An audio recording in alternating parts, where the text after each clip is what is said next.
यहाँ सबैलाई जोपछि हामी आजको यो सेवालाई सुचारु गर्नेछौँ। सुरुको प्रार्थनाद्वारा सबैजनाले सहमति जनाउनेछौँ। म अगुवाई गर्नेछु, हामी सहमति जनाउनेछौँ। सबैजनाले आँखा चिम्नुहोस्। हालेलुया। परमेश्वर पिता, हामी तपाईँलाई धन्यवाद दिँदछौँ यो दिनको निम्ति प्रभु, जसरी यो समयमा पनि प्रभु तपाईँको महिमाको निम्ति प्रभु, तपाईँलाई उचाल्नको निम्ति प्रभु, तपाईँको आराधना गर्नको निम्ति र तपाईँसँग जुन सम्बन्ध राख्नको निम्ति जुन हृदय दिएर ल्याउनु भयो प्रभु, हामी तपाईँलाई धेरै धन्यवाद दिँदछौँ प्रभु। हामी जे गर्छ जसो गर्छ सबै कुराद्वारा तपाईँको महिमा भएको छ प्रभु। अनि सबै कुराद्वारा प्रभु तपाईँले हामीलाई स्वतन्त्र गराउनुहोस्। मात्र तपाईँको आराधना होस्, मात्र तपाईँको मात्र प्रशंसा होस् प्रभु। धन्यवाद छ, धन्यवाद सबै कुराको निम्ति। सबै पनि प्रार्थना तपाईँको हातमा राख्दै माग्दछु आशिष येशू ख्रीष्टको नाममा।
यिर्मयाहको पुस्तक 29 अध्यायको हामी 15 देखि 23 सम्म हेर्नेछौँ। सबैजनाले भेटाउनलाई। सायद तिमीहरू भन्नेछौ, परमप्रभुले त हाम्रा निम्ति बेबिलोनमा नै अगमवक्ताहरू खडा गर्नुभएको छ, तर दाउदको सिंहासनमा बस्ने राजा र यस सहरमा बस्ने सबै मानिसहरू तिमीहरूका आफन्तहरू जो तिमीहरूसित निर्वासनमा गएनन्, तिनीहरूका विषयमा सर्वशक्तिमान परमप्रभु यो भन्नुहुन्छ, हो सर्वशक्तिमान परमप्रभु यसो भन्नुहुन्छ, म तिमीहरूका विरुद्धमा तरवार अनिकाल र रुरी पठाउनेछु र म तिनीहरूलाई कुहेका अन्जीरहरू चाहिँ तुल्याउनेछु, जो यति साह्रो कुहेका हुन्छन् कि ती खान पनि सकिँदैनन्। तिनीहरूलाई म तरवार अनिकालहरू रोटीले खेद्नेछु म तिनीहरूलाई पृथ्वीका सबै राज्यहरूका घृणाको पात्र तुल्याउनेछु मैले तिनीहरूलाई थपाएका सारा जातिहरूका बिचमा म तिनीहरूलाई शराब त्रास गिला र निन्दाका पात्र बनाउनेछु यो समय आफ्नो हृदय तयारी गरौँ किनकि यो समय हामी परमेश्वरको आराधनाको निम्ति उहाँको मात्र महिमाको निम्ति उहाँलाई मात्र उच्चारणको निम्ति यस ठाउँमा हामी खडा छौँ जुन अवस्था जुन त्रास डर यो समय हामीमा रहेको छ सबै कुरामा विजय परमेश्वर मात्र हुनुहुन्छ आमेन हामी केही कुराहरू गाएर उहाँलाई उचाल्नेछौँ यो समय हामी 134 नम्बरको कोर्स हामी गर्नेछौँ यसो यसो मेरो जीवनको स्वामी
Adar Sati Radha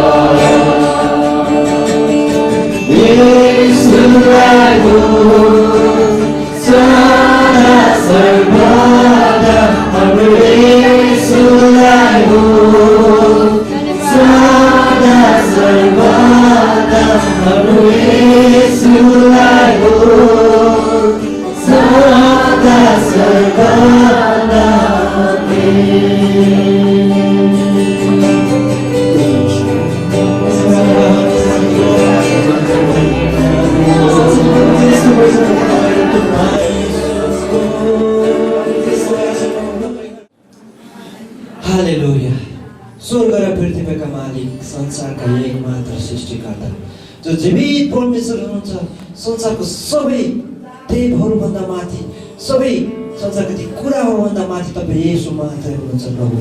हामी तपाईँलाई धेरै धन्यवाद दिँदछौँ प्रभु यो आजको दिनसम्म। र हरेकले प्रभु एक मनको भइकन जुन आराधनामा प्रभु तपाईँलाई उचालेका छौँ प्रभु, तपाईँ स्वर्गमा उचालिनु भएको छ। हाम्रो यो आराधना तपाईँलाई सुगन्धित रूप चाहिँ मनपर्दो भएको छ, ग्रहण योग्य भएको छ भन्ने विश्वास गर्दछु।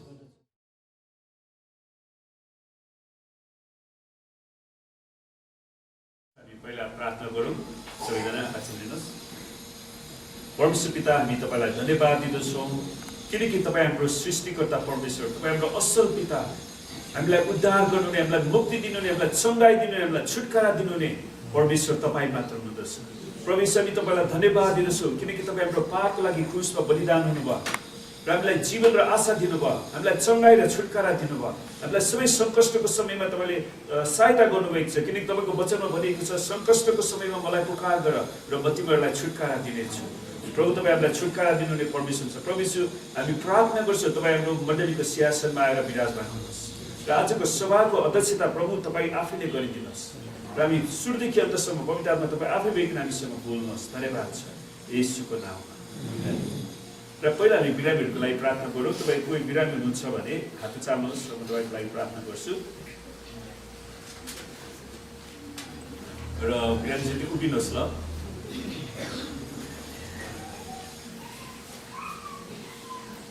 र अरूले बिरामीतिर हात बढाउनुहोस्। तपाईँलाई जहाँ समस्या छ तपाईँ आफ्नो हात राख्नु होला। अनुसार प्रार्थना गरौँ।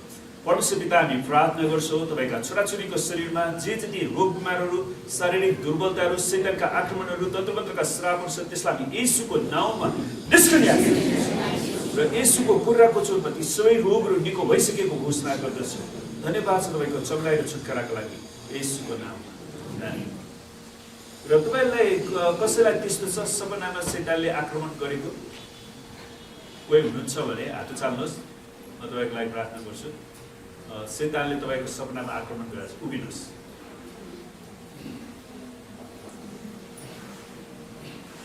है, तपाईँलाई शैतानले आक्रमण गरेको छ भने विशेष गरी कतिजनालाई त्यो बोक्सी विद्याको श्रापहरू, तन्त्रमन्त्रको श्रापहरू हालिदिएको छ। अनि त्यसले चाहिँ विभिन्न किसिमको शारीरिक अभिलाषामा पनि त्यसले ल्याउँछ। त्यसलाई हामी प्रार्थना गरौँ। अरूले यो व्यक्तिहरूतिर हात बढाउनुहोस्। परमेश्वर पिता, हामी प्रार्थना गर्छौँ तपाईँका छोराछोरीहरूलाई सपनामा शैतानले जुन किसिमको आक्रमणहरू ल्याएको छ, तन्त्रमन्त्रका श्रापहरू, बोक्सी विद्याका श्रापहरू, शारीरिक अभिलाषाका श्रापहरूलाई हामी येशूको नाउँमा निष्क्रिय र येशूको कुराको चोटमा यी तपाईँका छोराछोरीहरू निको भइसकेको, छुटकारा पाइसकेका हामी घोषणा गर्छौँ। धन्यवाद छ तपाईँको चङ्गाइको लागि येशूको नाउँमा। हुन्छ, बस्नुहोस्। र परमेश्वरलाई धन्यवाद होस्। र आजको हाम्रो विषय छ, हामी महत्त्वपूर्ण समयमा बाँचिराखेका छौँ र आजको विषय छ कोरोना भाइरस जुन अहिले व्यापक रूपमा फैलिएको छ। यसले चाहिँ हामीलाई के जनाइराखेको छ भने हामीले सबैले पश्चाताप गर्नुपर्छ। आमेन। पश्चाताप गर्नको लागि परमेश्वरले यो बोलावट दिनुभएको छ। Corona virus a call to repentance. है, कोरोनाले चाहिँ हामीलाई परमेश्वरमा पश्चाताप गर्नको लागि बोलाएको छ। र हामी छिटो छिटो हेर्नेछौँ। यिर्मया 15:19-21 पहिला यिर्मया 15:19-21 यसरी भनिएको छ, यसै कारण परमेश्वर भन्नुहुन्छ, यदि तैँले पश्चाताप गरिस् भने म तँलाई फेरि स्थापित गर्नेछु कि तैँले मेरो सेवा गर्न सकोस्। आमेन। आज कयौँ मान्छेहरू कोरोना भाइरसको कारणले बेसमयमा मर्नु परेको छ। अनि त्यसको बारेमा हामी अलिकति पछिबाट हेर्नेछौँ। तर पहिला हामी परमेश्वरको वचनलाई हेरौँ। यदि तैँले पश्चाताप गरिस् भने म तँलाई फेरि स्थापित गर्नेछु कि तैँले मेरो सेवा गर्न सकोस्। किनकि सेवा चाहिँ हामीले मानिसको गर्दैन, हामी परमेश्वरको सेवा गर्छौँ। आमेन। यदि तैँले चाहिँदो कुरा बोलिस् र व्यर्थको कुरा गरिनस् भने त मेरो वक्ता हुनेछस्। यदि तैँले चाहिँदो कुरा बोलिस् र व्यर्थका कुरा गरिनस् भने, यो एकदमै महत्त्वपूर्ण कुरा। अनि कति मान्छेहरू चाहिँ अनावश्यक कुराहरू बोल्दै बाँड्दै हिँड्छन्। तर हामीलाई परमेश्वरले चाहिँदो कुरा बोल्न र व्यर्थको कुराहरू नबोल्नलाई बोलाउ दिनुभएको छ। यी मानिसहरू तँतिर फर्कुन्, तर त चाहिँ तिनीहरूतिर नजानु। म तँलाई यस प्रजाको निम्ति कासाको बलियो किल्ला भएको पर्खाल बनाउने छु। तिनीहरू तेरो विरुद्धमा लडाई गर्नेछन् तर तँमाथि विजय हुने छैनन्, किनकि तँलाई बचाउन र उद्धार गर्नलाई म तँसित छु, परमप्रभु भन्नुहुन्छ। त्यसैले जो मान्छे परमेश्वरको वचनमा खडा हुन्छ त्यो मानिसलाई परमेश्वरले सुरक्षा दिनुहुन्छ है। दुष्टहरूका हातदेखि म तँलाई बचाउनेछु, दुष्टहरूका हातदेखि म तँलाई बचाउनेछु र निष्ठुरहरूका पन्जादेखि म तँलाई छुटाउनेछु। सुनस्, यो कोरोना भाइरसको बारेमा मैले धेरै रिसर्च गरेँ, किनकि हामीले मण्डलीलाई आधिकारिक जानकारी दिनुपर्छ। अनि त्यहाँनिर अहिलेको मूल कुरा के भने चाइनाले अमेरिकालाई दोस्याउने, अमेरिकाले चाइनालाई दोस्याउने भइरहेछ। अब संसारमा हजारौँ वर्षदेखि हामीले साधारण त्यही चाइनिजहरूले पनि त्यही खानेकुरा खाइराखेको, त्यही कुरा भइराखेको, अनि अचानक यो कसरी भाइरस आयो? यसको पछाडि कसैले काम गरिरहेछ, सेताले काम गरिरहेछ। अनि मैले अन्तमा गएर यिनीहरूको सबैको झगडालाई सुनिसकेपछि एकजना परमेश्वरको दासको अन्तर्वार्तालाई मैले सुन्ने मौका पाएँ, जसले कोरोना भाइरसको बारेमा बताइरहेको थियो। यदि परमेश्वरको दासलाई विश्वास गर्ने हो भने, अनि उहाँलाई विश्वास गर्ने धेरै ठाउँ छ, किनकि उहाँले पहिला पनि अरू कतिवटा कुराहरू भविष्यवाणीहरू बोल्नु भएको रहेछ, अनि त्यो भविष्यवाणी पुरा भइरहेछ। अनि त्यो भाइरस कसरी फैलिन्छ भन्ने बारेमा हामी हेर्नेछौँ अलिकति यहाँनिर त्यो छिटो, त्यसैले हामी कति जोगिन आवश्यक छ भन्ने कुरा। किनकि दुष्टहरूको हातदेखि परमेश्वरले हामीलाई बचाउनुहुन्छ। अनि याद गर्नु, चाइनिजहरूले जहिले पनि मण्डलीलाई भत्काउने, मण्डलीलाई ख्रिस्टियनलाई सताउने काम गरिरहेछ। अनि तिनीहरूको प्रकोप अहिले ज्यादा छ, संसारभरि फैलिएको छ। इरान जसले इजरायललाई नष्ट गर्न चाहन्छ, तिनीहरूमाथि तिनीहरूको उनीहरूकै कुरालाई परमेश्वरले प्रयोग गर्नुभएको छ। अनि त्यसपछि त्यसको साथसाथै इटाली जो भ्याटिकन छ, तपाईँले अहिले सुन्नु भएको छ कि छैन, अब तपाईँले कतिको पढ्नुहुन्छ। मैले त प्रभुको मण्डलीलाई ठिक कुरामा जोडाउनुपर्छ, त्यसैले मैले धेरै कुरा अध्ययन गरिरहेको छु, त्यसैले मैले यो कुरा पाइरहेको छु। रोमन क्याथोलिकहरूले क्लोन अफ गड भनेर एउटा कुरा उत्पादन गर्दैछ। क्लोन अफ गड भनेको मतलब के भने परमेश्वरको नमुना, एउटा परमेश्वर जस्तै शक्तिशाली मान्छे बनाउने विचार गर्नुहोस्। अनि उनीहरू त्यो प्रोजेक्टमा लागिरहेछ। उनीहरू पुरै सैतानिक हो। रोमन क्याथोलिक कुनै परमेश्वरको जनै है, परमेश्वरले त्यो दण्ड। अनि अमेरिकामा पनि अहिले व्यापक रूपमा फैलिराखेको छ। अमेरिकालाई हामीले बुझ्ने हो भने सदोम र गमोरा हो। तर परमेश्वरलाई धन्यवाद होस्, त्यहाँ धेरै परमेश्वरका दासहरू छन् जसले घोडा टेक्छन्, उनीहरूको कारण परमेश्वरले तिनीहरूलाई बचाइरहनु भएको छ। तर अन्तको दिनमा परमेश्वरले सबैलाई नष्ट गर्नुहुन्छ। त्यसैले विश्वासीहरूले, हामीहरूले समयमै पश्चाताप गर्न आवश्यक छ। हामी नक्कली क्रिस्चियन बन्नलाई हामीलाई फुर्सद छैन। किनकि दुष्टहरूका हातदेखि म तँलाई बचाउने छु। उनीहरूले जोहरूले, अनि दुष्ट व्यक्तिहरू जसले परमेश्वरको मण्डललाई फुटाउँछन्, परमेश्वरलाई नष्ट गर्न चाहन्छन्, परमेश्वरको मण्डललाई पेल्दै चाइनामा उनीहरूले डोजर लगाएर मण्डली पेल्दै। अनि परमेश्वरको दण्ड क्रमिक रूपमा इन्डियामा पनि आउनेछ, किनकि तिनीहरूले पनि क्रिस्चियनहरूलाई धेरै सताइरहेछ। तर यो अवस्थामा हामीले आफूलाई कसरी बचाउने परमेश्वरको वचनले बताउँछ। हामी त्यो लाइनमा आज हेर्नेछौँ, त्यसैले आजको वचन धेरै गम्भीर पूर्ण छ। अनि प्रकाश 18:4-5 हामी हेरौँ। प्रकाश 18:4 र 5 पदमा परमेश्वरले बताउनुहुन्छ आफ्नो जनहरूलाई। अनि मैले स्वर्गबाट यसो भनिरहेको अर्को आवाज सुने, हे मेरा मानिसो, हे मेरा मानिसो। परमेश्वरले आफ्ना मानिसहरूलाई बोलाउनु भएको छ। त्यो मेरा मानिसहरू को त? जो मानिसहरू जसले येशू ख्रीष्टलाई विश्वास गरेका छन्, जसले येशू ख्रीष्टलाई सारा हृदयले, सारा मनले, सारा बलले, सारा शक्तिले प्रेम गरेका छन्, तिनीहरूलाई उहाँले बोलाउनुहुन्छ। त्यसबाट निस्केर आऊ, त्यसको दुष्ट प्रणालीबाट निस्केर आऊ, नत्र त त्यसका पापहरूसँग तिमीहरू पनि सहभागी हुनेछौ। त्यसका पापहरूसँग तिमीहरू पनि सहभागी हुनेछौ र त्यसका विपत्तिहरूमा तिमीहरू भुग्नेछौ। यसो हामी गलत व्यक्तिहरूको संगतबाट अलगिएनौँ भने उनीहरूको विपत्ति, जब परमेश्वरले उनीहरूमाथि विपत्ति पठाउनुहुन्छ, त्यो समय हामीले पनि कष्ट भोग्नेछौँ। त्यसैले हामी समयमै त्यहाँबाट निस्किनु पर्छ, किनकि त्यसका पापहरू स्वर्गसम्मै थुप्रो लागेका छन् र परमेश्वरले त्यसका अधर्महरू सम्झनु भएको छ। परमेश्वरले त्यसको अधर्महरू सम्झनु भएको छ। आमेन। त्यसैले हाम्रो परमेश्वर धार्मिक परमेश्वर हुनुभएको कारणले उहाँले दुष्टहरूलाई अधर्मीहरूलाई दण्ड दिनुहुन्छ नै। अनि उहाँले दण्ड दिनको लागि पृथ्वीकै कुरालाई प्रयोग गर्नुहुन्छ। त्यसैले हामी धेरै होशियार गर्न आवश्यक छ। अनि त्यसपछि हाम्रो पृथ्वीको मानवीय अवस्था उत्पत्तिले सुरुदेखि नै बताएको छ। उत्पत्ति 6:5 र 6 हेरौँ हामी। उत्पत्ति 6:5 र 6 त्यहाँ भनेको छ, पृथ्वीमा मानिसहरूको दुष्टता बढी भएको र तिनीहरूको हृदयको विचारको जुनसुकै पनि भावना निरन्तर खराबै मात्र भएको परमप्रभुले देख्नुभयो। हेर्नुहोस्, त्यसैले आज हामीले आफूलाई जाँच्नुपर्छ प्रियहरू। मानिसहरूको दुष्टता बढी भएको र तिनीहरूको हृदयको विचारको जुनसुकै पनि भावना निरन्तर खराबै मात्र भएको परमप्रभुले देख्नु। जुनसुकै पनि भावना। है संसारमा मानिसहरू पाप, व्यभिचार, वेश्यावृत्ति हरेक कुरा उनीहरूले गरिराखेका छन्। उनीहरूको सोचाइ उनीहरूले कहिले पनि राम्रो रूपले देख्दैन, परमेश्वरको दृष्टिकोणबाट देख्दैन। पृथ्वीमा मानिसलाई बनाउनु भएकोमा परमप्रभुले अफसोस गर्नुभयो र उहाँ मनमा साह्रै दुखित हुनुभयो। परमेश्वर साह्रै दुखित हुनुभयो। अनि परमेश्वर साह्रै दुखित हुनुभयो भने उहाँले दुष्टतालाई त्यतिकै छोड्नुहुन्न। त्यसपछि हामी देख्छौँ बाँकी घटना त्यहाँनिर परमेश्वरले उनीहरूलाई मेटिदिने निर्णय गर्नुहुन्छ अनि जलप्रलयलाई त्यो बेलाको संसारलाई नष्ट गर्नुभयो। तर हामी त्यता जाँदैनौँ। व्यवस्था 28:21 र 28 हेरौँ कि परमेश्वरले कसरी महामारी पठाउनुहुन्छ भन्ने बारेमा। व्यवस्था 28:21 हेरौँ।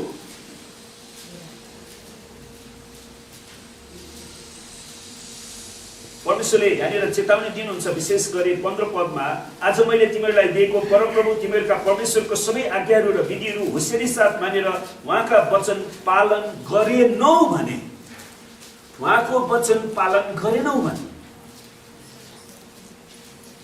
यी सबै श्राप तिमीहरूमाथि पर्नेछन् र तिमीहरूलाई उछिनेछन्। यी श्राप पर्नेछन्। त्यसपछि हामी सबै लिस्ट जाँदैनौँ, तपाईँले आफ्नो समयमा पढ्नु होला। फुर्सदको समय बाइबलमा हामी एकैचोटि 21 पढ्नेछौँ। तिमीहरूले अधिकार गर्न जान लागेको देशबाट तिमीहरूको नाउँ निशानै नमेटुन्जेल परमप्रभुले तिमीहरूका बीचमा महामारी फैलाइदिनु हुनेछ। महामारी फैलाइदिनु छ। त्यो महामारी कसरी फैलिन्छ एकचोटि भाइ देखाइदिनु त। त्यो बिरामी छ जसलाई कोरोना भाइरस लागेको छ। अनि यो मान्छे उसको सहायता गर्नको लागि नर्स हो कि के हो, डक्टर हो कि नर्स हो थाहा छैन। अनि उसलाई सहायता गर्न जाँदाखेरि जस्तै उसको हातमा छुन्छ, भाइरस कसरी उसलाई सर्यो।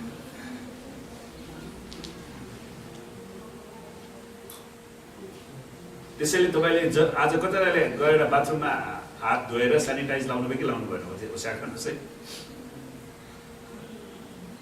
मान्छे भाइरस बोकेर जान्छ, अर्को बिरामीलाई भेट्न जान्छ। त्यसैले हामी हस्पिटल पनि नजानु भनेको कारण त्यो। हेर्छ उसको हातसम्म थियो, त्यहाँबाट अनि उसले त्यहाँ उसको सेनिटाइजरमा सेनिटाइजर त्यो नै छैन। अनि भाइरस त्यहाँ पनि बस्यो। अनि त्यो उसको भेटे नातेदारलाई पनि त्यसरी हात मिलाएर जान्छ बिचरा, उसलाई पनि भाइरस लिएर जान्छ।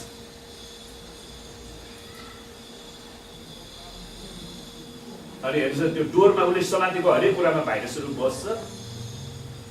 अनि उसले किताब पढ्न, पानी सानी खाने, पेपरमा पनि भाइरस बसिरहेछ।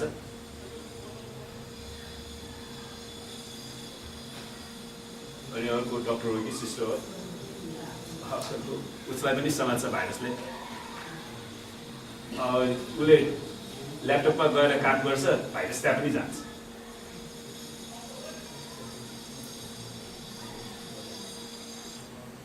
अनि उसलाई समात्छ।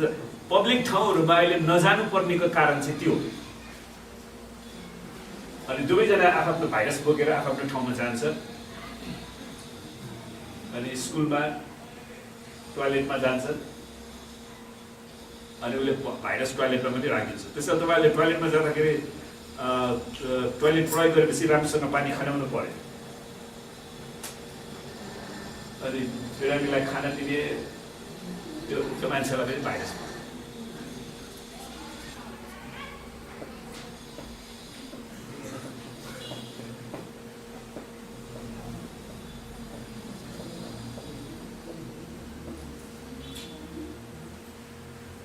अनि हेर्दाहरूले त्यो उसले अर्को बिरामी मान्छेलाई हेर्छ, बिचरा वृद्ध मान्छे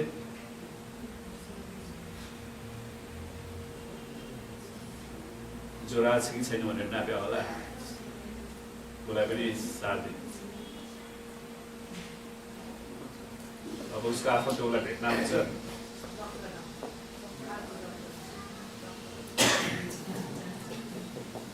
उसलाई पनि छ।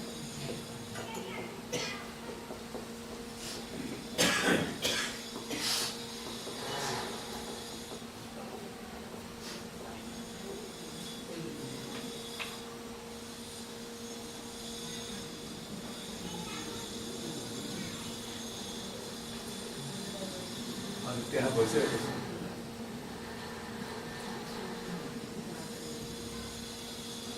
हेर्नुहोस् त कसरी भाइरस चाहिँ यति छिटो यो महामारी फैलिन सक्छ।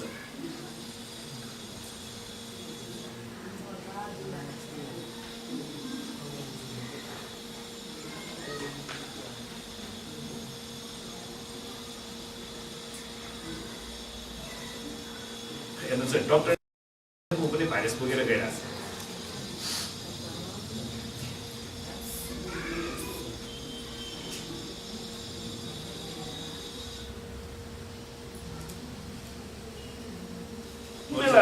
मोसाले यो वचन लेख्दाखेरि उनले कति प्रतिशत बुझेका थिए त हामीलाई थाहा छैन।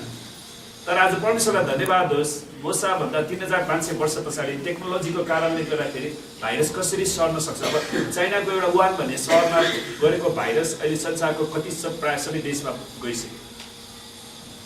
आमेन। त्यसैले परमेश्वरले हुन्छ परमप्रभुले तिनीहरूका बीचमा महामारी फैलाइदिनु हुनेछ।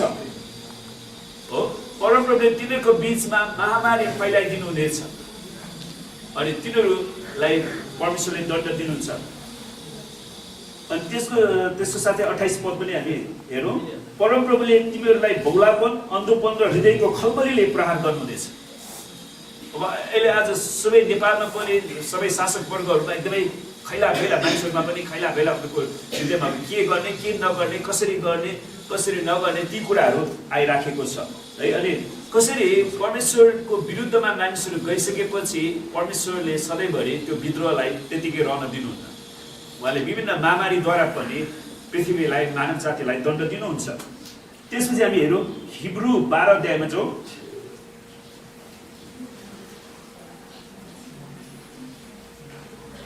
हिब्रू 12 को 25 देखि 29 पदसम्म हामी हेर्नेछौँ।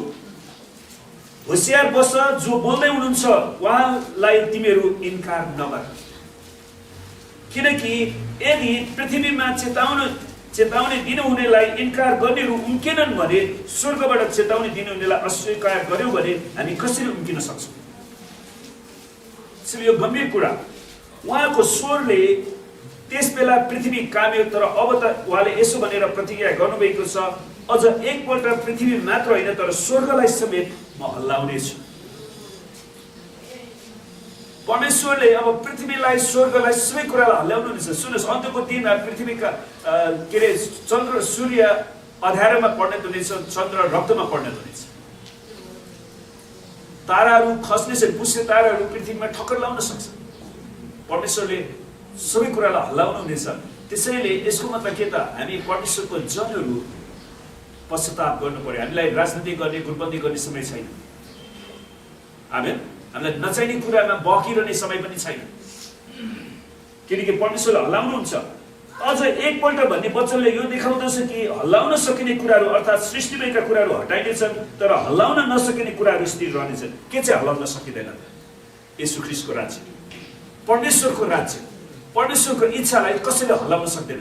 त्यसैले हामीले निरन्तर प्रार्थना गरिरहेका छौँ, प्रभु हाम्रो मण्डलीमा परमेश्वरको राज्य आओस्, हाम्रो मण्डलीको सिंहासनमा परमेश्वर प्रभु येशू ख्रीष्ट मात्रै राज गर्नुहोस्। आमेन। र परमेश्वरको इच्छा मात्रै यस मण्डलीमा पुरा होस्। हाम्रो देशमा पूर्व मेचीदेखि पश्चिम महाकाली, हिमालदेखि तराईसम्म 7 प्रदेश 77 जिल्लामा परमेश्वरको राज्य आओस्, किनकि परमेश्वरको राज्यलाई कुनै शक्तिले डगमगाउन सक्दैन, कुनै भाइरसलाई हल्लाउन सक्दैन, रोग पनि लाग्दैन। आमेन। त्यसैले हामीलाई परमेश्वरको शक्ति चाहिन्छ। यसै कारण हल्लाउन नसकिने राज्य पाएकोमा हामी कृतज्ञ हौँ, हामी परमेश्वरप्रति धन्यवादी बनौँ। किनकि ख्रीष्टको राज्यलाई कुनै शक्तिले, कुनै टुनामुनाले, कुनै रोग बिमारले हल्लाउन सक्दैन। त्यसैले हामी भक्ति र भयसाथ परमेश्वरलाई ग्रहण योग्य हुन आराधना चढाउँ, किनभने हाम्रा परमेश्वर भस्म गर्ने आगो हुनुहुन्छ। आमेन। परमेश्वरले यो दिनुहुन्छ। त हामी अहिले हामीले एउटा शब्द सुनिराखेका छौँ, क्वारेन्टिन। नेपालीमा चाहिँ क्वारेन्टाइन भन्दो रहेछ, मैले त्यसलाई इङ्ग्लिसमा हेरेको क्वारेन्टिन। त्यो शब्दको अर्थ के हो थाहा छ? कहिले पनि सुन्नु भएको छैन? सुन्नुहोस्, क्वारेन्टिनलाई नेपाली शब्द चाहिँ सङ्गरोध भन्ने शब्द राखेको रहेछ। अब यो कसैले पनि बुझ्दैन, त्यसैले मैले क्वारेन्टिन शब्द नै चलाइरहेको छु है। त्यसको नेपाली शब्द चाहिँ सङ्गरोध भन्ने शब्द रहेछ। र यसको अर्थ चाहिँ के भने, क्वारेन्टिनको अर्थ चाहिँ सरुवा रोगको कारण अलग्याउने काम। सरुवा रोग, महामारी रोग फैलिएको छ भने उनीहरूलाई नफैलिएको मान्छेलाई, नलागेको मान्छेलाई छुट्टै ठाउँमा राख्नु, अलग्याउनु। अनि त्यसैले अहिले नेपाल देशले, अब चाइनिजहरूले उनीहरूले त्यसरी नै गरे, किनकि अहिलेसम्म कोरोना भाइरसको खोप तयार भइसकेको छैन, उपचार तयार नभइसकेको कारणले सबैभन्दा ठुलो कुरा चाहिँ त्यो भाइरसबाट अलग्गिनु नै महत्त्वपूर्ण कुरा हो। अनि हामीले जसरी हेऱ्यौँ त्यो कसरी मानिसद्वारा नै जताततै फैलिन्छ, त्यसैले हामी त्यहाँ नगयो भने राम्रो। र सामान्य कुरा के हो भने, हावामा त्यो कोरोना भाइरस 3 घन्टासम्म बाँच्न सक्दो रहेछ। त्यसैले हामी हावामा जाइ पनि नगयौँ भने त्यो त अटोमेटिक मर्छ नि त हो। अनि कतिवटा फलामको कुराहरूमा 24 घन्टासम्म रहन सक्छ अरे, अनि पितलमा चाहिँ 4 घन्टा मात्रै बाँच्छ, त्यो त्यसपछि मर्छ। त्यसैले त्यो भाइरस लामो समय बाँच्दैन। त्यसलाई लामो समय बाँच्नको लागि चाहिँ मानिसको नाकमा जान्छ, अनि विशेष गरी हातमा हुनुको कारण चाहिँ हामी धेरै जस्तो नाक कोटाइरहन्छ हाम्रो बानीहरू मान्छे है। अनि विशेष गरी अझ त्यो पश्चिमी देशको मान्छेहरू चाहिँ उनीहरू दिशा गरेपछि कागजले बुझ्छ, टिस्यु पेपरले बुझ्छ, अनि त्यसपछि उनीहरूलाई हात राम्रो धुन्छ कि धुँदैन, अनि उनीहरूको हातमा बढी भाइरस रहने सम्भावना हुन्छ। हामी नेपालीहरूले चाहिँ राम्रोसँग हात धुने गरेका छौँ। र तपाईँको गजारेको बारी छैन भने अबदेखि पानी विकास गर्नुहोस्। हामी साबुनले राम्रोसँग गयो भने हाम्रो हात मिलाउँदैमा सर्दैन है। त्यसैले क्वारेन्टिन, बाइबलले क्वारेन्टिनको बारेमा बताएको छ। यसैया 26:20 पद, क्वारेन्टिन यसैया 26:20 पदमा के भनेको छ भने, हे मेरा मानिसो, परमेश्वरले आफ्नो जनलाई, इजरायलीहरूलाई, क्रिस्चियनहरूलाई बोलावट दिनुहुन्छ। हे मेरा मानिसो, जसले परमेश्वरलाई विश्वास गरेको छ, उनीहरूलाई उहाँले बोलाउनुहुन्छ, जाऊ तिमीहरू आफ्ना कोठाहरूमा पसेर ढोकाहरू थुन। आफ्ना कोठाहरूमा पसेर ढोकाहरू थुन, उहाँको क्रोध शान्त नहुन्जेल केही क्षणको निम्ति लुकिबस। यही हो क्वारेन्टिन। उहाँको क्रोध शान्त नहुन्जेल, परमेश्वरले यसमा उपचार नल्याउन्जेल।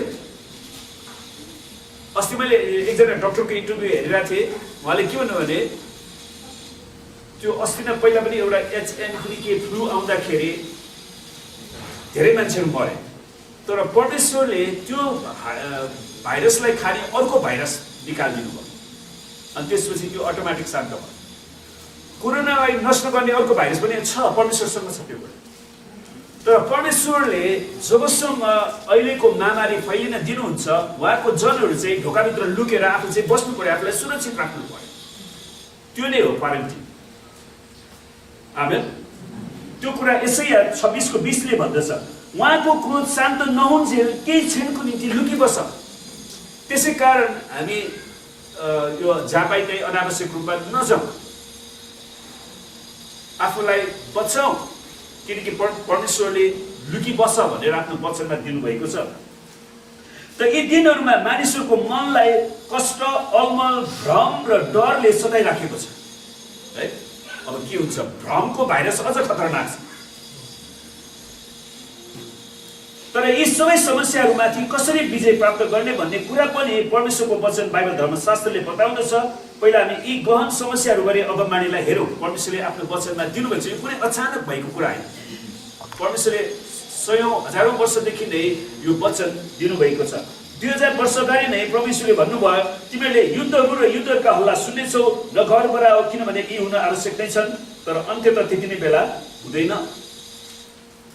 मत्ती 24:6 किनभने जातिको विरुद्धमा जाति र राज्यको विरुद्धमा राज्य उठ्नेछ र ठाउँ ठाउँमा अनिकाल र भूकम्प हुनेछन्। मत्ती 24 को 7। ती सङ्कष्टका दिनको तुरुन्तै पछि सूर्य अँध्यारो हुनेछ र चन्द्रमाले आफ्नो चमक दिने छैन र ताराहरू आकाशबाट खस्नेछन् तथा आकाशका शक्तिहरू हल्लाइनेछन्। मत्ती 24 को 29। अनि मत्ती 24 को 8 ले भन्छ तर यी शब्द प्रसव वेदनाको सुरु मात्रै हो। प्रसव वेदना भने थाहा छ तपाईँलाई? छोरी मान्छेलाई पेटमा गर्भमा बच्चा हुँदाखेरि उसले जन्माउनुभन्दा अगाडि व्यथा सुरु हुन्छ। कसैलाई 1 हप्ता व्यथा लाग्न सक्छ, कसैलाई 3 घन्टे व्यथा, कसैलाई 4 घन्टे, कसैलाई 5 घन्टे, हरेक व्यक्ति अनुसार व्यक्तिको व्यथा हुन्छ। त्यसैले यो प्रसव वेदना हो। परमेश्वरले प्रसव वेदना ल्याइरहनु भएको छ र परमेश्वरको दण्ड आउँदैछ। लुका 21 को 25 देखि 26 मा समुद्रका गर्जन र छालहरूले पृथ्वीका राष्ट्रहरू सङ्कष्टमा परि व्याकुल हुनेछन्। विभिन्न किसिमको छालहरूले सङ्कष्टमा परेको छ। संसारमा हुन आउने घटनाहरूको आशंकाले मानिसहरू मूर्छा पर्नेछन्। प्रकाश 8 को 7 ले भन्छ पहिलो स्वर्गदूतले आफ्नो तुरै फुके र रगतसँग मिसिएको असिना र आगो आइहाल्यो र ती पृथ्वीमा बर्सिन लाग्यो अनि पृथ्वीको 1/3 भाग र रुखहरूको 1/3 भाग र सबै हरिया घाँसहरू डढिहाल्यो। परमेश्वरले कसरी ती सबै कुरालाई नष्ट गर्नुभयो। प्रकाश 8 को 13 ले भन्छ मध्य आकाशमा उडिरहेको एउटा गरुड यसो भन्दै चर्को सुरले कराए पृथ्वीमा बास गर्नेहरूलाई धिक्कार धिक्कार धिक्कार, किनकि तिनीहरूले परमेश्वरलाई त्यागेका थिए। प्रकाश 9 को 6, 15, 20 र 21 मा यसरी भनिएको छ ती दिनमा मानिसहरूले मृत्यु खोज्नेछन् तर पाउने छैन, तिनीहरूले मर्न इच्छा गर्नेछन् तर मृत्यु तिनीहरूबाट भाग्नेछन्। अनि ती 4 दूतहरू छोडिए जुनहरू मानिस जातिको 1/3 मार्नलाई त्यस घडी, त्यस दिन, त्यस महिना र त्यस वर्षको निम्ति तयार पारिराखेका थिए। हेर्नुहोस्, त्यस घडी, त्यस दिन, त्यस महिना र त्यस वर्ष परमेश्वरले निश्चित समय तोक्नु भएको छ। त्यसैले प्रियहरू, परमेश्वरको त्यो समयलाई ध्यानमा राखेर आज हामीले आफ्नो जीवनलाई पश्चातापका साथ परमेश्वरमा अगाडि बढाउनु पर्छ। यी विपत्तिद्वारा नमरिएका बाँकी मानिसहरूले आफ्ना हातको कामबाट अझ पनि पश्चाताप गरेनन्। उनले अझ पनि पश्चाताप गरेनन्। कति बाघी मान्छेहरू एकपछि अर्को बाघी हुँदै गए। तिनीहरूले भूतहरूलाई र देख्न नसक्ने र हिँड्न नसक्ने सुन, चाँदी, काँसा, ढुङ्गा र काठका मूर्तिहरूलाई पुज्न छोडेनन्। तिनीहरूले आफूले गरेको हत्या, जादुगरी, व्यभिचार र चोरीको पश्चाताप गरेनन्। अन्तको दिनमा छिट्याउन आउने अर्को घटना प्रकाश 13 को 11 देखि 18 मा छ। हामी पढौँ त्यहाँनिर प्रकाश 13 को 11 देखि 18। अनि पृथ्वीबाट निस्किरहेको अर्को एउटा पशु मैले देखेँ, त्यसको पनि थुमाको जस्तै 2वटा सिङ थिए र अजिङ्गर जस्तै त्यो बोल्दथ्यो। नक्कल गर्छ शैतानले पनि। त्यसले पहिलो पशुको उपस्थितिमा त्यही पशुको सारा अधिकार चलाउँथ्यो र पृथ्वी र देशका सम्पूर्ण बासिन्दाहरूलाई पहिलो पशुको पूजा गर्न लगाउँथ्यो है, जसको घातक चोट निको भएको थियो। मानिसका आँखाको अघि आकाशबाट पृथ्वीमा आगो झर्ने जस्ता ठुला ठुला चिन्हहरू पनि त्यसले गरे है। त्यसैले याद गर्नुहोस्, हामीहरू चिन्हको पछाडि दौडिँदैनौँ, हामीले ख्रीष्ट येशूमा विश्वास गर्छौँ। कसैले शक्तिशाली काम गर्यो भन्दैमा त्यसको पछाडि दौडिनु हुँदैन, किनकि अन्तको दिनमा यी घटनाहरू घट्नेछन्।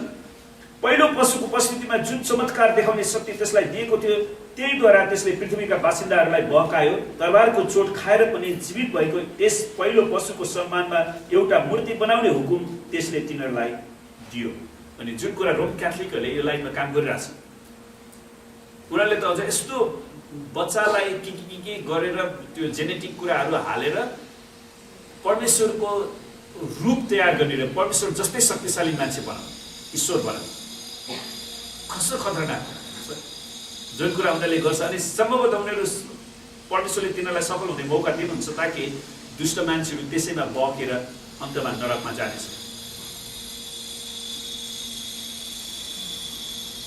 पहिलो उपस्थितिमा जुन चमत्कार देखाउने शक्ति त्यसलाई दिएको थियो त्यसद्वारा त्यसले पृथ्वीका बासिन्दाहरूलाई बहकायो। परमेश्वरबाट अलगिनको लागि, दुष्ट कुराहरूमा जानको लागि, शैतानका कुराहरूमा जानको लागि बहकाउँछ। तरबारको चोट खाएर पनि जीवित भएको त्यस पहिलो पशुको सम्मानमा एउटा मूर्ति बनाउने हुकुम त्यसले त्यसलाई दियो। त्यस पहिलो पशुको मूर्तिमा सास हालिदिने अनुमति त्यसलाई दियो। हेर्नुहोस्, मूर्तिलाई पनि सास हालिदिने अनुमति दिएको छ अनि त्यो जीवित हुन्छ। अनि उनीहरूले भन्छ ल हामीले नै मान्छे बनायौँ, हामीले ईश्वर बनायौँ, हामीले पनि मरेकोबाट जीवित मान्छे बनायौँ। हेर्नुहोस्, चाइनिजहरूले अर्को एउटा सूर्य बनाइरहेको छ। तपाईँलाई थाहा छ कि छैन? यो कुरा एटोमिक इनर्जीको प्रयोग गरेर है रुल पनि उनीहरूले बनाइरहेछ। परमेश्वरले स्वीकृति दिनुहुन्छ यस हेतुले कि पशुको त्यो मूर्ति बोल्न सकोस्, हेर्नुहोस् मूर्ति बोल्न सकोस्, त्यसपछि मान्छे अझ बहकिँदैन त।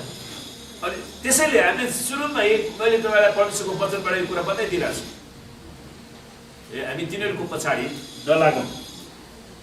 त्यस पशुको मूर्तिलाई नपुज्नेहरू मारिन्छ, जुनले मान्नेछ। अनि त्यसले साना र ठुला, धनी र गरिब, फुक्का र कमरा सबैलाई तिनीहरूको दाहिने हात वा निधारमा छाप लगाउँछ। त्यो छाप नभइकन कसैले पनि किनमेल गर्न नपाउने भयो। त्यो छापा चाहिँ त्यो पशुको नाउँ वा त्यसको नाउँको सङ्ख्या हो। बुद्धिमत्ता यसैमा छ, जसको समझ छ त्यसले त्यो पशुको सङ्ख्या जोडोस्, किनकि त्यो कुनै मानिसको सङ्ख्या हो र यो सङ्ख्या चाहिँ 666 666 छ। त्यसैले कसरी शैतानले त्यस प्रकारले काम गर्नेछ। आमेन। अनि रोमी 7:24 ले भन्छ, हाय म कस्तो दुखी मानिस, यो मृत्युको शरीरबाट मलाई कसले छुटाउला। अनि मानिसले आज यो प्रार्थना गरिरहेको छ। तर सुसमाचार चाहिँ यो हो कि प्रभु येशू ख्रीष्टमा विश्वास गर्नुहोस् र तपाईले उद्धार पाउनुहुनेछ। सुन्नुहोस्, यो उद्धार शब्दभित्र उद्धार भने के? तीनवटा कुरा तपाईले सम्झिनुहोस्। यो उद्धारभित्र उहाँले छुटकारा दिनुहुन्छ, उहाँले चङ्गाई दिनुहुन्छ, उहाँले हामीलाई बचाउनुहुन्छ अप्ठ्यारो परिस्थितिबाट। आमेन। त्यसैले हामीले उद्धार पाएका छौँ भनेको कुरा यो तीनटा कुरा छ ग्रीक भाषा। र तपाईँ र तपाईँको परिवारले, त्यसैले हाम्रा सबै परिवारलाई परमेश्वरले बचाउन चाहनुहुन्छ।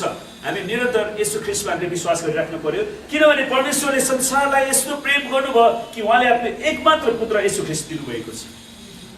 परमेश्वरले आफ्नो एकलौटे पुत्र येशू ख्रीष्ट दिनुभयो ताकि उहाँमाथि विश्वास गर्ने कोही पनि नाश नहोस्, तर त्यसले अनन्त जीवन पाओस्। त्यसले परमेश्वरले हामीलाई अनन्त जीवनमा डोराइरहनु भएको छ। यसोले भन्नुभयो, तर आइपर्ने यी सबै कुराहरूबाट उम्कन र मानिसको पुत्रको सामुन्ने खडा हुन समर्थ हुनलाई समय समय प्रार्थना गर्दै जागा रह। समय समय प्रार्थना गर्दै जागा रह। त्यसैले प्रियहरू, हामीले प्रार्थना गर्न छोड्नु हुँदैन। प्रार्थना चाहिँ हाम्रो श्वास प्रश्वास जस्तै। परमेश्वरसँग बोल्न छोड्यौँ भने हामी लाटा क्रिस्चियन हुन्छौँ। आमेन। तपाईँको बच्चा गुङ्गो भयो, उसले बोल्दै बोलेन भने के हुन्छ? तपाईँ खुसी बन्नुहुन्छ? सुन्नुहोस्, मानिसले आफ्नो कमजोर अवस्थालाई बुझेर आफूलाई नम्र पार्नु पर्दछ, किनकि सबै प्राणी घाँस जस्तै हो। सबै प्राणी घाँस जस्तै हो है। अहिले भर्खर एकदमै धम्की दिएर घमण्ड गरेको मान्छे त्यहाँबाट फुत्त सास निस्क्यो भने के हुन्छ? सिधै थाहा हाल्यो। अब धम्की के दिनु त? के घमण्ड गरेर? सबै प्राणी घाँस जस्तै हुन् र तिनका सबै गौरव घाँसका फूल जस्ता छन्। घाँस पहिलाउँछ र फूल झरिहाल्छ। पहिलो पत्रुस 2:24। तर प्रभुको वचन सदा सर्वदा रहिरहन्छ। पहिलो पत्रुस 2:25। परमेश्वरलाई धन्यवाद होस्, परमेश्वरको वचन सदा सर्वदा रहिरहन्छ। आमेन। त हामी क्वारेन्टाइनमा हामी बस्दैछौँ र क्वारेन्टाइनमा बस्दाखेरि हामी कसरी बस्नुपर्छ, किनकि यहाँनिर परमेश्वरले भन्नुभयो नि, हे मेरा मानिसो, जाऊ तिमीहरू आफ्ना कोठाहरूमा पसेर ढोकाहरू थुन, उहाँको क्रोध शान्त नहुन्जेल, उहाँको क्रोध शान्त नहुन्जेल केही क्षणको निम्ति लुकी बस्छ। आमेन। त हामी लुकेर बस्दाखेरि के गर्छौँ त? सुन्नुहोस्, हामी लुकेर बस्दाखेरि त्यतिकै बस्दैनौँ, हामी त्यतिकै सुतेर मात्रै बस्दैनौँ। पकाउने खाने गर्नुहोस्, तर याद गर्नुहोस्, हामीले प्रार्थनाका साथ क्वारेन्टाइनमा बस्नुहोस्। आमेन। प्रार्थनाका साथ क्वारेन्टाइनमा बस्नुहोस् ताकि त्यो महामारी रोकिन सकोस्। सुन्नुहोस्, महामारी अहिले मात्र भएको होइन, पहिला पनि धेरै बाइबलमा धेरै महामारीको समय छ। अनि त्यो बेलामा उनीहरूले कसरी गरे? 2 सामुएल 24:21-25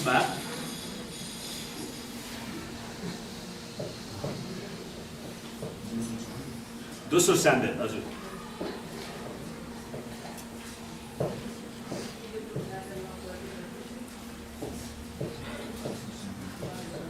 2 सामुएल 24 अध्यायको 21-25 पदमा सुन्नुहोस्, परमेश्वरले इजरायलमा एउटा महत्त्वपूर्ण कुरा के दिनुभएको रहेछ भने 20 वर्षभन्दा माथिको मान्छेलाई गणना गर्यो भने उनीहरूले हरेक मान्छेको निम्ति मन्दिरमा बलिदान चढाउनु पर्थ्यो। अनि उनीहरूले बलिदान नचढाइकन गणना गर्न नमिल्ने रहेछ। मैले त्यो कुरा पहिला कहिले बुझाएको थिइनँ। अनि यो पछि अहिले मैले जुन बाइबल धेरै अध्याय पढ्दाखेरि परमेश्वर मलाई बुझ्नलाई सहायता गरिरहनु भएको छ। अनि त्यही क्रममा दाउदले अनावश्यक रूपमा उनले चाहिँ कुनै पनि बलिदान नचढाइकन इजरायलको जनसङ्ख्या गणना लिन्छ अनि त्यसपछि परमेश्वरले महामारी पठाउनुहुन्छ। अनि त्यो महामारी रोक्नको लागि परमेश्वरले दाउदलाई के गर्नुभयो त? दाउदले जवाब दिन्छन् 21 देखि 25 पदसम्म हामी दोस्रो सामुएल 24 को। दाउदले जवाब दिए, मानिसहरूमाथि चलेको यो रूढी बन्द होस् भनी परमप्रभुको निम्ति एउटा वेदी बनाउनलाई तिम्रो खला किन भनी म आएको छु। त मानिसमाथि चलेको यो रूढी बन्द हुनलाई अहिले कोरोना भाइरसको त्यही नै भइराखेको छ। अनि तर परमेश्वरका जनहरूले चाहिँ कसरी त्यसलाई प्रतिक्रिया गर्ने त? एउटा कुरा त हामी महामारीबाट बस्नलाई कोठामा लुकेर बस्नु पर्यो, क्वारेन्टिनको कुरा त्यो भए। अनि तर त्यहाँ बस्दाखेरि हामीले कसरी गर्ने त? यो महामारी फैलिरहोस्, मेरो शत्रु मरोस् भनेर प्रार्थना गर्न मिल्छ? मिल्दैन। उनीहरूलाई परमेश्वरले पश्चाताप हृदय दिउन्, उनीहरूले बाँचुन्, उनीहरूले परमेश्वरलाई चिन्न सकुन्। मैले जसरी मेरो सृष्टिकर्ता परमेश्वरलाई चिनेको छु, परमेश्वरको सन्तान हुने हक पाएको छु, त्यसरी नै उनीहरूले पनि पाउन सकोस्। हामीले त्यो लाइनमा प्रस्ताव गर्नु पर्यो, प्रार्थना गर्नु पर्यो। अनि अरोनाले दाउदलाई भने, बिन्ती छ हजुर त्यो लानुहोस् र जस्तो योग्य सम्झिन्छ त्यस्तो बलिदान चढाउनुहोस्। होमबलिको निम्ति मौका, गोरुहरू, दाउराको निम्ति तिनका जुवा र दाइ गर्ने काठहरू छन्। अनि अरुणाले यी सब राजालाई तिनका कामको निम्ति दिएर भने, परमप्रभु हजुरका परमेश्वरले हजुरलाई ग्रहण गरून्। हजुरले जुन प्रार्थना, जुन क्षमाको लागि, महामारी फैलेको महामारीलाई रोक्नको लागि जुन बलिदान चढाउँदै हुनुहुन्छ त्यसमा परमेश्वरले सहायता गरून् भनेर अर्को मान्छेले पनि दाउदलाई आशिष दिन्छन्। तर राजाले अरुणालाई भने, होइन म तिमीबाट किन्दैछु, पैसा नपरेको चिज लिएर परमप्रभु मेरा परमेश्वरलाई म बलिदान चढाउने छैन। अर्काको सामान चोरेर भेटी चढाउने होइन नि त। बाबाको पैसा गोजीबाट चोरेर भेटी चढाउने होइन क्या, आफूले कमाएको पैसाबाट चाहिँ दिनु पर्यो। आमेन। यसकारण दाउदले त्यो खला र गोरुहरू चाँदीको 50 सिक्कामा किने। त्यो पनि धेरै महँगो मूल्य उनले दिएको छ। दाउदको समयमा, आजभन्दा 3000 वर्ष अगाडिको कुरा विचार गर्नुहोस्। 50 चाँदीको सिक्का भने धेरै ठुलो कुरा। त्यहाँ तिनले परमप्रभुको निम्ति एउटा वेदी बनाएर होमबलि र बेलबलिहरू चढाए। तब देशको निम्ति तिनले गरेको प्रार्थना परमप्रभुले स्वीकार गर्नुभयो र इजरायलमा चलेको रूढी थामियो। आमेन। त्यसैले प्रियहरू, आज यो देशमा यो रूढी रोक्नको लागि, यो महामारी फैलिन नदिनको लागि अरूसँग शक्ति छैन। त्यो त परमेश्वरको जनहरूसँग मात्रै छ। किनकि हाम्रो परमेश्वर शक्तिशाली परमेश्वर, उहाँ सर्वशक्तिमान, सर्वज्ञानी, सर्वव्यापी परमेश्वर हुनुहुन्छ। आमेन। उहाँले मात्र हामीलाई यो शक्ति दिनुभएको छ। त्यसपछि हामी हेरौँ दोस्रो इतिहास 7 को 13 र 14 अनि हामी सिधाउँछौँ आज है। दोस्रो इतिहास 7 को 13 र 14 मा, जब म आकाशको ढोका थुन्छु र पानी पर्दैन आफ्नो देशलाई नष्ट गर्न भनी सलरलाई आज्ञा दिन्छु अथवा मेरो प्रजामाथि विपत्ति पठाउँछु, यदि मेरो आफ्नै नाउँदेखि मेरा प्रजाले आफूलाई नम्र पारेर प्रार्थना गर्छ, मलाई खोजेर आफ्नो दुष्ट चालहरूबाट फर्किन्छ, तब म स्वर्गबाट तिनीहरूको प्रार्थना सुन्नेछु र तिनीहरूको पाप क्षमा गर्नेछु र तिनीहरूको देशलाई म स्वस्थ पार्नेछु। त्यसैले परमेश्वरले पश्चाताप गर्ने जिम्मेवारी परमेश्वरको जनलाई दिनुभएको छ। हामीले अरूको गल्तीको लागि पनि हामीले पश्चाताप गर्नुपर्छ। आमेन। अनि मात्र परमेश्वरले पठाउनु भएको महामारीलाई रोक्न सकिन्छ। त्यसैले हामी प्रार्थना गर्दाखेरि सुन्नुहोस्, तपाईँले अधिकारसहित प्रार्थना गर्नुहोस्। परमेश्वरले हामीलाई प्रत्येकलाई अधिकार दिनुभएको छ। मैले तिमीहरूलाई सर्पहरू र बिच्छीहरू कुल्चने र शत्रुका सारा शक्तिमाथि अधिकार दिएको छु। आमेन। अनि हामीले निडरताका साथ प्रार्थना गरौँ। लुका 10 को 19 मा, कुनै कुराले तिमीहरूलाई हानि गर्ने छैन। परमेश्वरलाई धन्यवाद होस्, कुनै कुराले, कोरोनाको शक्तिले, कुनै अरू भाइरसले, अरू रोग बिमारले, महामारीले हामीलाई केही हानि गर्न सक्ने छैन। तर याद गर्नुहोस्, महामारी हुन्जेलसम्म हामी के गर्नु पर्यो?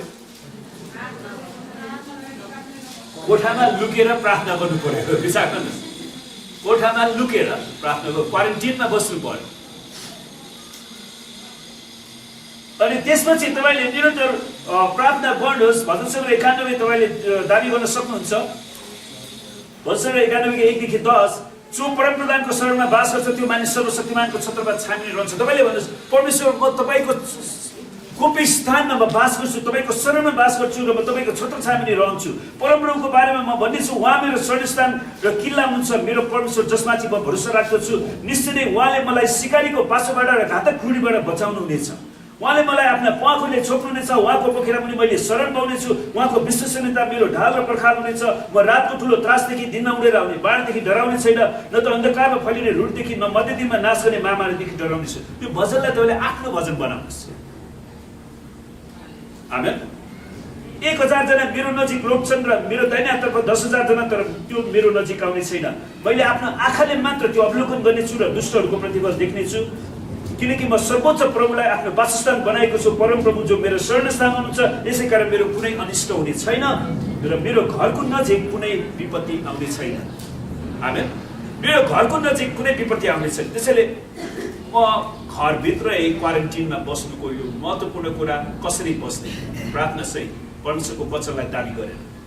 तपाईँले भजन सङ्ग्रह 23 पनि दाबी गर्न सक्नुहुन्छ।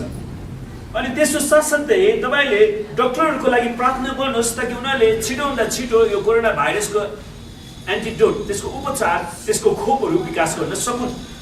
याकुब 1:5 भनेको छ, तर यदि तिमीहरूमध्ये कसैलाई बुद्धिको अभाव छ भने उदारचित्तसित नजर्किकन दिनुहुने परमेश्वरलाई त्यसले मागोस् र त्यसलाई त्यो दिइनेछ।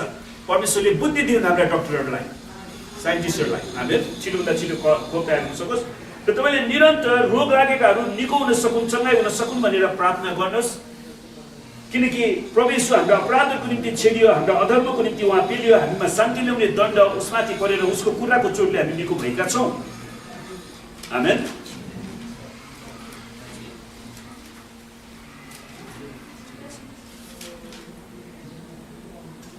अनि जहिले पनि येशूको नाउँमा मात्र प्रार्थना गर्नुहोस्। फिलिपी 2:9 र 10 मा त्यसै कारण परमेश्वरले उहाँलाई अति उच्च पार्नुभयो र उहाँलाई त्यो नाउँ प्रदान गर्नुभयो जो हरेक नाउँभन्दा उच्च छ, कि स्वर्गमा, पृथ्वीमाथि र पृथ्वीमुनि भएका हरेक प्राणीले येशूको नाउँमा घुँडा टेक्नुपर्छ। येशूको नाउँमा घुँडा टेक्नुपर्छ। आमेन। अनि जसरी तपाईँलाई थाहा छ कोभिड-19, यो भाइरसको नाम चाहिँ कोभिड-19 भनेको के भने कोरोना भाइरस डिजिज 2019 मा सुरु भएको कारणले कोभिड-19 दिएको छ। तर कोभिड-19लाई त्यसलाई कसरी गरिएको छ भने Christ over viruses and infectious disease, वा ख्रिस्ट येशू भाइरस र सर्व रोगहरूमाथि विजय हुनुहुन्छ। आमेन। ख्रिस्ट येशू सबै किसिमका भाइरसहरू र सर्व रोगमाथि विजय हुनुहुन्छ। अनि परमेश्वरले यहोशूको नाउँमा दिनुहुन्छ, तँलाई मेरो आज्ञा छ, बलियो र खुबै साहसी हो, नडरा, निराश नहो, किनकि तँ जहाँ गए पनि परमप्रभु तेरा परमेश्वर तेरो साथमा हुनुहुनेछ। त्यसैले प्रियहरू, हामी क्वारेन्टिनमा बस्नु परमेश्वरको इच्छा। अनि त्यो खतरनाक कुरा नाउन्जेल हामी कोठा मात्रै बसेर, तर कसरी बस्ने, अरूको कुरा काटेर आएन, हामीले प्रार्थना गर्नु। आमेन। प्रभुलाई धन्यवाद होस् यो वचनको लागि। यो वचन हामी यहाँसम्म राख्छौँ र हामी प्रभुको साझा हुन्छ। पहिलो कोरिन्थी 2:23 देखि 29 पदसम्म हेरौँ। 11 पहिलो कोरिन्थी 11:23 देखि 29। किनकि प्रभुबाट मैले जे पाएँ सो तिमीहरूलाई स्वीकृति, अर्थात् जुन रातमा पक्राउ पर्नुभयो त्यो रात प्रभु येशूले रोटी लिनुभयो र धन्यवाद दिनुभएपछि उहाँले त्यो भाँच्नु गएर भन्नुभयो, यो तिमीहरूको निम्ति मेरो शरीर हो, यो मेरो सम्झनाको निम्ति गर। त्यसै गरी खाएपछि उहाँले कचौरा लिएर यसो भन्नुभयो, यो कचौरा मेरो रगतमा भएको नयाँ करार हो, जहिले जहिले तिमीहरू यो पिउँछौ मेरो सम्झनामा यो अवसर गर। किनभने जहिले जहिले तिमीहरू रोटी खान्छौ र यस कचौराबाट पिउँछौ, उहाँ नाउँजेल तिमीहरू प्रभुको मृत्युको घोषणा गर्दछौ। यसकारण जसले अयोग्य रीतिले प्रभुको रोटी खान्छ कि प्रभुको कचौराबाट पिउँछ, त्यो मानिस प्रभुको शरीर र रगतलाई अपवित्र तुल्याएकोमा दोषी ठहरिनेछ। हरेक मानिसले आफूलाई जाँचोस्, अनि मात्र त्यसले रोटी खाओस् र कचौरा पियोस्। किनकि प्रभुको शरीरलाई नचिनिकन जसले खान्छ र पिउँछ, त्यसले त्यो खाएको र पिएको कारणले आफूमाथि दण्ड ल्याउनेछ। यसै कारण तिमीहरूमध्ये धेरैजना दुर्बल र रोगी छौ र कतिजना चाहिँ मरिसकेका छन्। सुन्नुहोस्, कोरिन्थको चर्चले 2000 वर्ष अगाडि है प्रभु भोजलाई हेलचक्राइ गरेको कारणले, त्यसलाई व्यवस्था गरेको कारणले, उनले जथाभावी गरेको कारणले उनीहरूले प्रभु भोज खाएर जुन चङ्गाई र आशिष छुटकारा पाउनु पर्थ्यो त्यो पाउन सक्दा उनीहरूले मृत्युदण्ड पाए। त्यसैले प्रियहरू, हामी प्रभु भोज एकदमै गम्भीर कुरा। यो प्रभु येशू ख्रिस्टसँगको तपाईँको करारलाई फेरि नवकरण गर्नु। प्रभु येशूले भन्नुभयो नि, जब तिमीहरूले मानिसको पुत्रको शरीर खान्छौ र रगत पिउँछौ, तब तिमीहरूलाई अनन्त जीवन छ। त उहाँले कसरी आफ्नो शरीर र रगत खुवाउनु भयो, पिउनु भयो त? प्रभु भोजको रोटी र कचौरालाई लिएर। त्यसैले हामी यो एकदमै महत्त्वपूर्ण करारमा प्रवेश गर्दैछौँ। अनि उहाँको शरीर र उहाँको रगतमा जसरी हामी खान्छौँ र र अनि प्रभु येशू मात्रै मेरो प्रभु र परमेश्वर भनेर हामी घोषणा गर्छौँ, त्यसले चाहिँ हामीलाई प्रभु येशूलाई यो भन्दा पनि सजिलो हुन्छ नि त, यो त मेरै शरीरको शरीर, मेरै रगतको रगत, अनि यो मेरो सन्तान रहेछ। जतिले उहाँलाई ग्रहण गरे उहाँले तिनीहरूलाई परमेश्वरको सन्तानले हक दिनुभयो। र हामी परमेश्वरको सन्तान भएको कारणले येशू ख्रीष्टको शरीरमा रगतमा सहभागी हुन्छौँ। त्यसै कारण तपाईँ जजनाले पानीको अवस्था लिनुभएको छैन, प्रभुमा समर्पण गर्नुभएको छैन, तपाईँले यो प्रभु भोज नलिनुहोस्। किनकि प्रभुबाट मैले जे पाएँ सो तिमीहरूलाई सुम्पिदियो, अर्थात् जुन रातमा पक्राउ पर्नुभयो त्यो रात प्रभु यीशुले रोटी लिनुभयो। उहाँले रोटी लिनुभयो र धन्यवाद दिनुभएपछि उहाँले त्यो भाँच्नुभयो र भन्नुभयो, यो रोटी तिमीहरूको निम्ति मेरो शरीर हो। त्यसैले प्रियहरू, प्रभु यीशु ख्रीष्टले हामी पापी मानिसलाई पापको दासत्वबाट छुटकारा दिनको निम्ति परमेश्वरले माग गर्नुभएको मानिसको पापको क्षमाको लागि मानिसकै बलिदान चाहिन्छ, अनि त्यो बलिदान प्रभु यीशुले पुरा गर्नुभयो। आमेन। त्यसैले उहाँले आफ्नो शरीर क्रुसमा जानुभन्दा अगाडि, तोड्नुभन्दा अगाडि उहाँले रोटी तोडेर उहाँले भन्छ, यो शरीर, यो रोटी तिमीहरूको निम्ति मेरो शरीर, अनि हामी येशूको शरीरमा सहभागी हुँदैछौँ। अनि त्यसै गरी खाएपछि उहाँले कचौरा लिएर भन्नुहुन्छ, यो कचौरा मेरो रगतमा भएको नयाँ करार हो। पुरानो करार अनुसार हरेकचोटि पाप गर्दाखेरि उनीहरूले पशुपन्छीको बलिदान गर्न पर्थ्यो, तर मानिसको पापको क्षमाका लागि जुन मानिसको रगत चाहिएको थियो त्यो प्रभु यीशु ख्रीष्टले मात्र दिन सक्नुहुन्थ्यो, किनकि उहाँ परमेश्वर हुनुहुन्छ। आमेन। अनि उहाँले भन्नुहुन्छ कि यो रगत, यो कचौरा मेरो रगतमा भएको नयाँ करार हो। नयाँ करारको अर्थ के त? अब हामीले यो रगतमा प्रवेश गरिसकेपछि, यो रगतमा सहभागी भइसकेपछिलाई अर्को बलिदानको आवश्यकता छैन। अनि परमेश्वरलाई धन्यवाद होस्, येशूको बलिदान आज पनि ताजा छ, उहाँको रगत आज पनि ताजा छ। आमेन। जब जब हामी पाप गर्छौँ, प्रभु मलाई तपाईँको रगतले फेरि एकचोटि दिनुहोस्, फेरि मलाई एकचोटि शुद्ध र पवित्र पार्नुहोस्, फेरि मलाई एकचोटि तपाईँको सङ्गतिमा आउने अधिकार दिनुहोस्, फेरि मलाई तपाईँको छोराछोरीको सन्तानको रूपमा ग्रहण गर्नुहोस् भनेर हामीले घोषणा गरिराखेका हुन्छौँ। र अनि हामी प्रभुको मृत्युको घोषणा गर्छौँ। त्यसको मतलब के भने कुनै पनि मान्छेले पाप गर्यो भने उसको लागि अर्को मौका छ येशू ख्रीष्टमा फर्किने। आमेन। अनि ऊ येशूमा फर्किन्छ र उसले आफ्नो जीवनलाई प्रभुसँग ठिक बनाउँछ भने उसको लागि आशा छ। त यसै कारण हामीले प्रभुको शरीर र रगतलाई खाँदाखेरि, त्यसमा सहभागी हुँदाखेरि अयोग्यता साथ खानु भएन, यसलाई हेलचक्राइ गर्नु भएन। हामी सबैले पश्चाताप गर्नु पर्यो, ग्रहण गर्नु पर्यो। आउनुहोस् हामी आँखा चिम्लौँ, पश्चाताप गरौँ। परमेश्वर बुवा, तपाईँलाई धन्यवाद छ। तपाईँ परमेश्वर बुवा, तपाईँ हाम्रो लागि, हाम्रो पापको लागि तपाईँ आउनुभयो प्रभु, अनि तपाईँ मर्नुभयो, अनि तपाईँ फेरि भौरी उठ्नुभयो। तपाईँलाई धन्यवाद छ परमेश्वर पिता। हामी तपाईँको सम्झनामा आज हामीलाई रोटी दिनुभएको छ प्रभु, तपाईँलाई धेरै धन्यवाद। तपाईँलाई धन्यवाद दिँदछौँ, यो सुन्दर दिन तपाईँले हामीलाई दिनुभयो। तपाईँको वचनको निम्ति धन्यवाद दिँदछौँ प्रभु, किनकि तपाईँको वचनमा लेखे जस्तै तपाईँ परमेश्वरले हामी मानिस जातिलाई धेरै प्रेम गर्नुभयो, अनि तपाईँको आफ्नो एकलौटे पुत्र येशू ख्रीष्टलाई यस संसारमा पठाउनुभयो।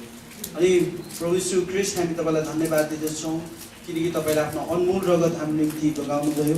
अनि प्रभु, जसरी हामी यो समयमा यो कचौराबाट लिनेछौँ, अनि प्रभु तपाईँको सम्झना गर्नको निम्ति, अनि प्रभु तपाईँलाई धन्यवाद दिनको निम्ति र तपाईँको निम्ति गवाही गर्नको निम्ति तपाईँले हामीलाई सहायता गर्नुहोस् भन्ने हामी प्रार्थना।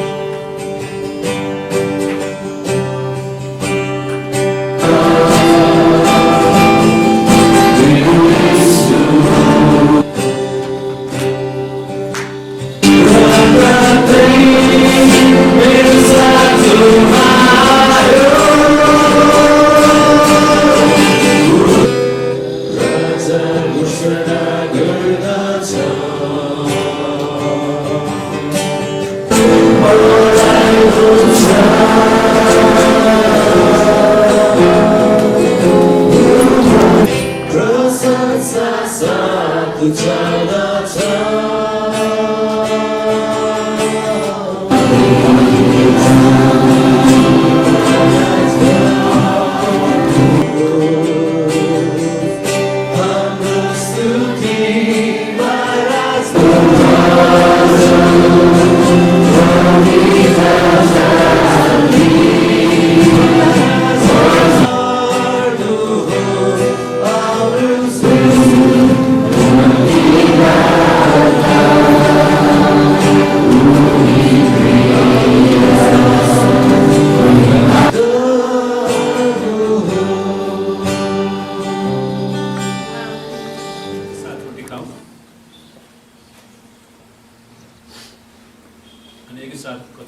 परमेश्वर पिता हामी तपाईँलाई धेरै धन्यवाद दिँदछौँ किनकि तपाईँले हामी जस्तो तुच्छ संसारका काम नलाग्ने व्यक्तिहरूको निम्ति पनि आफ्नो एकलौटे पुत्र पठाउनु भयो। परमेश्वर हामी तपाईँलाई धन्यवाद दिँदछौँ तपाईँले साँच्चै नै परमेश्वर पिताको सम्पूर्ण आज्ञाप्रति पूर्ण रूपमा आज्ञाकारी हुनुभयो। क्रुसको मृत्युसम्म आज्ञाकारी हुनुभयो। तपाईँ हाम्रो पापलाई लिएर क्रुसमा जानुभयो र काँटी ठोकिदिनु भयो र हाम्रो विरुद्धमा लेखेका सबै दोषपत्रहरूलाई तपाईँले क्रुसमा काँटी ठोक्नुभयो, हामीलाई स्वतन्त्र बनाउनु भयो, हामीलाई निर्दोष ठहराउनु भएको छ र आफ्नो धार्मिकताको पोसाक लगाइदिनु भएको छ। हामी तपाईँलाई धन्यवाद दिँदछौँ। आफ्नो रगतले धुनुभएको छ, हाम्रो पापलाई क्षमा गर्नुभएको छ, हाम्रो रोग बिमारबाट हामीलाई निको पार्नुभएको छ र शैतानको पापबाट शैतानको दासत्वबाट तपाईँले हामीलाई छुटकारा दिनुभएको छ। हामी तपाईँलाई धन्यवाद दिन्छौँ। पवित्र आत्मा यो सत्यता तपाईँले हामीलाई प्रकट गरिदिनु भयो, तपाईँलाई विश्वास गर्ने मन दिनुभयो। प्रभु हामी प्रार्थना गर्छौँ हाम्रो देशका नेपालीहरू जो 3 करोडभन्दा बढी छन् प्रभु, उनीहरूले पनि तपाईँलाई चिन्न सक्नु, ग्रहण गर्न सक्नु, तपाईँको उद्धारमा आउन सक्नु। प्रभु हाम्रा मण्डलीका जति पनि सदस्यहरू देश बाहिर देशभित्र अनि विभिन्न जिल्लाहरूमा हुनुहुन्छ प्रभु, उहाँहरूको साथमा तपाईँ रहनुहोस्। तपाईँको पूर्ण चङ्गाई छुटकारा सान्त्वना तपाईँले दिनुहोस् प्रभुजी। हामी बिन्ती गर्छौँ प्रभु यो हप्ताभरिका हाम्रो सेवाकायमा यात्रामा पढाइमा सम्पूर्ण काममा तपाईँले हामीलाई आशीर्वाद दिनुहोस् र परमेश्वर पिताको प्रेम, परमेश्वर ख्रीष्टको अनुग्रह र पवित्र आत्माको संगति र सहभागिता हामीहरू हरेकसित आजदेखि सदा सर्वदा रहिरहँ। येशूको नाम। जय मसीह।